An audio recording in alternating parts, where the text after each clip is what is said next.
తెలుగు ఇండస్ట్రీలో ఆర్తి అగర్వాల్ ఎందుకు ఫెయిల్ అయిందని అనుకున్నారు? ఫెయిల్ అయిందంటే మీకు మంచి ఫ్రెండ్ అని విన్నాను. Friend sir. ఆర్తి గారు ఫెయిల్ అయినది మెయిన్ కారణం అది సార్, అది ఫస్ట్ మూవీ నేను చేసిన డ్యాన్స్ మాస్టర్. అది విన్నాను. అదేంటి సాంగ్ అది, వెంకటేష్ ఊటీలో అదేంటి సాంగ్ అది, నువ్వు నన్ను నచ్చాలి, నువ్వు నన్ను నచ్చాలి ఒక సాంగ్ ఉంది, సమ్మర్ సాంగ్. ఉన్నమాట చెప్పలేవు అది. అది ఫాస్ట్ సాంగ్ ఉంటుంది ఊటీలో. ఫస్ట్ టైం దిగుతుంది అమ్మాయి, చూసి లడ్డలా ఉంది, ఆన్ ద రెస్పెక్ట్ ఉంది. సో అమ్మాయి అంటే అమ్మాయి క్యూట్ అని చెప్పాను, అది అమెరికా గర్ల్. అమ్మ రాలేదండి ఇలా చేయదు, ఇలా అని చేసినా అది నాకు డ్యాన్స్ మాస్టర్ అంటే ఆ రాజశేఖర్ నాకు బాగుంటుంది, అది హిట్ అయింది.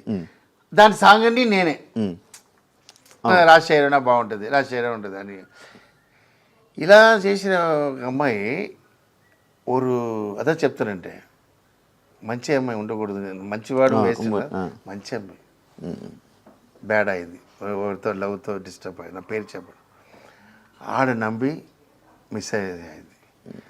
అక్కడ మొత్తం బ్యాడ్ అయ్యి మూవీ అన్ని డిస్టర్బ్ అయింది. ఓకే, డిస్టర్బ్ అయిన తర్వాత మళ్ళీ ఇండస్ట్రీ క్యాచ్ చేయాలి அப்படின்னு వాళ్ళ ఫాదర్ ట్రైయింగ్, బట్ ఇది సెట్ అవ్వలేదు, బాడీ అయిపోయింది. ఇక అర్థమైంది.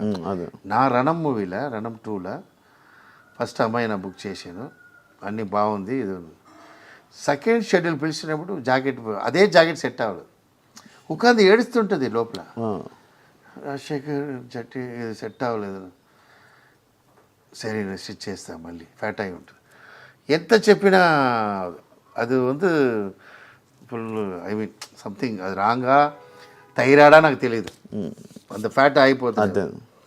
అది ఫాదర్ దగ్గర నా ఫాదర్ చెప్పాను ఏదో చేయండి సార్, ఏదో చేయండి సార్ అంటే నెక్స్ట్ షెడ్యూల్లోనే లీనా వస్తాను చెప్పి ఈ tried for lean some operation అంతే. తవర ఎక్స్ట్రీమ్ ఇన్సల్ట్గా వచ్చిందండి. ఎంత పీక్ వచ్చిందో అంత డౌన్ వచ్చి అంత ఇన్సల్ట్ చూసి మళ్ళీ రావాలని చెప్పి దాని ఆపరేషన్ మ్యాటర్ కంబ్యాక్ ఇవ్వాలంటే వాళ్ళ ఫాదర్ భయంకర లవ్వర్ ఫర్ దట్. ఫాదర్ చైర్లో కూర్చోదు, ఫాదర్ దగ్గరే కూర్చుంటుంది. అది కారణం வந்து அதோட మంచితనం. ఇప్పుడున్న లేడీస్లో సూపర్ వస్తున్నారా, పని చూస్తున్నామా, వెళ్ళిపోతూనే ఉన్నారా, మత్తదిలా వేరే ఇప్పుడు అలాంటి కొంచెం ఇది வந்து నేను చెప్తానే లేదా, చెడ్డవాడు మంచోళ్ళు కరెక్ట్, అది మొత్తం మంచి అమ్మాయి, దాని ఇన్నెసెన్స్ చెప్పవచ్చు. అది గజోలా, ఇన్నొరు గజోల్ ఏదో ஒரு అమ్మాయి ఉంది, అది కూడా అంతే. కాజల్ இல்லை காஜல் பிரில்லியன்ட். நான் சொல்கிறது அதுக்கு முன்னாடி ஒரு உண்மை வந்து ஸ்டூடெண்ட் நம்பரில் ஹீரோயின், அதுவும் இன்னசென்ட்டு. గజలా కూడా ఇన్నసెంట్. ఐ మీన్ హీరోస్ வந்து ఆ సాంగ్ பண்ணிட்டு వెళ్ళిపోవాలి సార్, వాళ్ళతో లవ్ ఇది అయిపోయి దాన్ని డిస్టర్బ్ అయ్యి లైఫ్. రవితేజ గారితో ఖతర్నాక్ అయిపోయాక రిజల్ట్ వచ్చిన తర్వాత రవితేజ గారి రియాక్షన్ ఏంటి మాస్టర్ మీరు? సార్ ఈరోజు కూడా రవితేజ నేను చూస్తాను. రవితేజ సార్ ఫీలింగ్ ఏముంటుందంటే, సినిమా నా வந்து బాగా లైక్ చేసిన మూవీ ఖతర్నాక్, అది ఫెయిలియర్ అయింది. నేను ఏది ఇష్టం లేదా మూవీ, అది హిట్ అయింది కింగ్ అని చెప్తారు. సీరియస్, ఇది హిట్ అవుతుంది థింక్ చేసా, అది హిట్ అవుతుంది. నాకు నేను ఏం చేయాలి రాజశేఖర్, నాకు ఏం లేదు, రవితేజ నాకు మూవీ ఇస్తాడు ఇప్పుడు చెప్పి హీ గివ్ రెస్పెక్ట్. நான் చెప్పానే ஒரு டைரக்டருக்கு ஹீரோன்னா ఆయన, ஒரு டைரக்டருக்கு ஒரு హీరో அப்படின்னா, ஏன்னா ఈ నెవర్ ఎంటర్డ్. కథ వినిన తర్వాత ఎంటర్ఫీ అవ్వరు, టైంకి వస్తారు చెప్తారు. మన సుమ్మ డైలాగ్ కన్ఫర్మ్ అవ్వదు, ఏదో ఒకటి చెప్తాం, అది కూడా చెప్తారు. ఎంత మంచి మనుషులు చూడండి. ఆ తర్వాత ఆ సారీ ఉన్న సిన్సియర్గా మనం ఏదో చెప్తాం చేసేసి తర్వాత రాసిన తర్వాత అదే రీషూట్ చేస్తా కూడా, అది కూడా అడుగురు. ఆల్రెడీ చెప్పండి రాజశేఖర్ ఇదేంటి అని అడుగురు. దే లవ్ ఒక డైరెక్టర్ అంతలోకి బిలీవ్ చేస్తారు. ఆయనకి ఫ్లాప్ ఇచ్చిన ఈ రోజు ఎన్ లైఫ్లో ఫీలింగ్స్ సార్. నా హిట్ ఇచ్చిన గోపిచంద్ మూవీ కూడా ఫీల్ అవ్వలేదు, రవితేజకి ఫెయిలియర్ ఇచ్చిన నేను ఫీల్ అవ్వను. ఎందుకంటే ఆడికి హిట్ ఇవ్వాలి సార్. మళ్ళీ నేను ఎప్పుడూ నేను ఫ్రీ ఉన్నప్పుడు అడుగును, రవితేజ అక్కడ షూటింగ్ ఉన్న వెళ్తే సుమ్మ కూర్చుని మాట్లాడుతుంటాను, మూవీ అడగను. మనం ఎందుకు అడగాలి సార్, సుమ్మ ఇక్కడ వచ్చాను అనమాట, జాలీగా మాట్లాడుతూ వస్తాను. అడుగునా ఏంటంటే ఏం లేదు, వెన్ వి గివ్ హిట్ అప్పుడు అడిగినా అది వేరే, ఆయన నీకు అర్థమైంది.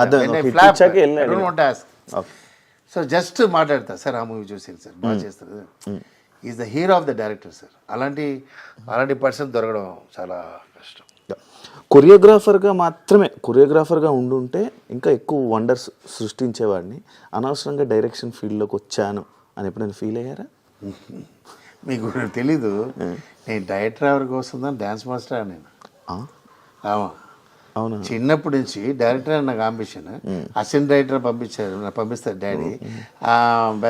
వాళ్ళ ఎంటర్ నాకు గ్రూప్లో పెట్టేస్తారు, పబ్లిక్ కోసం పెట్టేస్తారు, షూటింగ్ చూడ కూడా పంపారు.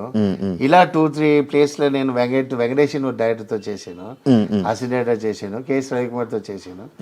ఆ తర్వాత ఇది హాలిడే టైంలో నాకు ఐ మీన్ డైరెక్టర్ దగ్గరే ఉండదు, పబ్లిక్ స్టాప్ చేయడం. అర్థమైంది. భోజనం ఏంటంటే డైరెక్టర్ దగ్గర ఒకసారి సార్ హాయ్ చెప్పి వెళ్ళిపోతారు, ఎవరు పోయి నేను 11th అసిస్టెంట్ ఉంటాను. అప్పుడే చూసినప్పుడు నా వెరీ గుడ్ డాన్సర్. తర్వాత ఫ్రెండ్ కూపుతారు, డే మచ్చా ఇది మాది అప్పుడు యూనియన్ ఉండదు అమ్మ, ஒரு 50 మెంబర్స్ డాన్సర్ పిలుస్తారు వస్తావరా. அப்போ யூனியன் மெம்பர் లేదు, ఎవరైనా ఆడవచ్చు. அப்போ అదే కమలకన్నా ఏదో ஒரு படம் బాలకృష్ణ, ఇది భానుప్రియది, అదేదో కమల, ఇది భానుప్రియది క్లాసికల్ మూవీ. అదేదో కమల, అదే ఫేమస్ అది స్వర్ణ కమలం. అప్పుడు నన్ను ஒரு 500 మెంబర్స్ డాన్స్ చేశారు. ఇదా మూమెంట్ చేసి బ్యాగ్లో నేను వచ్చి 100 రూపీస్ ఇచ్చారు. అప్పుడు నా అక్క హాస్పిటల్ ఉంది ట్రైనింగ్లో, 100 రూపీస్ తీసుకుని వస్తున్నాను. అయ్యో నేను యాక్చువల్గా చావకూడదు, ఈ 100 రూపీస్ చూపించాలి. 100 రూపీస్ లేదా 5 రూపీసే పెడతారు. యాక్చువల్గా ఏదో లారీ ఉంది, దీంతో చెత్తిపోతున్నాం అడిచి భయంతో వాకింగ్లో అలా వచ్చి అమ్మ దగ్గర ఉంది లెగ్లో ఆశీర్వాదం మేడం. అప్ప థింక్ చేసాను, సరే చదువు రాలేదు, సరే డ్యాన్స్కి వెళ్ళిపోలా అంటే డ్యాన్స్కి వచ్చాను. సరే డ్యాన్స్లో నుంచి కొట్టేసిన తర్వాత డైరెక్టర్ రావాలా, అది ప్లాన్ నాకు. అంటే డ్యాన్స్ రాకపోతే నా అసిస్టెంట్ డైరెక్టర్ వాళ్ళ దగ్గర డిస్కస్ చేసుకుని నీకు లారెన్స్ నేను చేసి చూస్తాను డైరెక్టర్ అన్నాడు. మీకు వర్తపడ నా టీంతో సెట్ చేసి ఆల్రెడీ, ఇదే ఒక టీం సెట్ చేస్తాను టాప్లో ఉన్నప్పుడే. ఈ టీమ్ ఒక టైం లారెన్స్ బాగుంది, అమరాశ్వరి డైరెక్ట్ చేస్తున్నారు, దాన్ని డిస్కషన్ డైరెక్టర్ అని చెప్పి నేను ఒక హీరోకి చెప్పడానికి 5 years అయింది. వాడు ఈజీగా చెప్పి, వాడు కాన్ఫిడెంట్ లేదు, వాడు డిఫరెంట్, నా వాడు డిఫరెంట్. వాడు చెప్పేసాడు, డైరెక్టర్ అయిపోయాడు. ప్రభుత్వ డైరెక్టర్, అయ్యో వాడు ఫ్లాప్ ఇచ్చినా మనకి ఇది ఏంటి ఇట్ ఇచ్చారు, సూపర్, అప్పుడు ఇంకా ఆగకూడదు చెప్పిదా నా డైరెక్టర్ అయ్యి ఇది అయినా నా ఇది సాటిస్ఫైడ్ పర్సన్ ఎప్పుడు చెప్తున్నా. నా డైరెక్షన్ చేసి ఇట్ ఇస్తానన్నది నా లైఫ్లో అది పెరిగి హ్యాపీనెస్.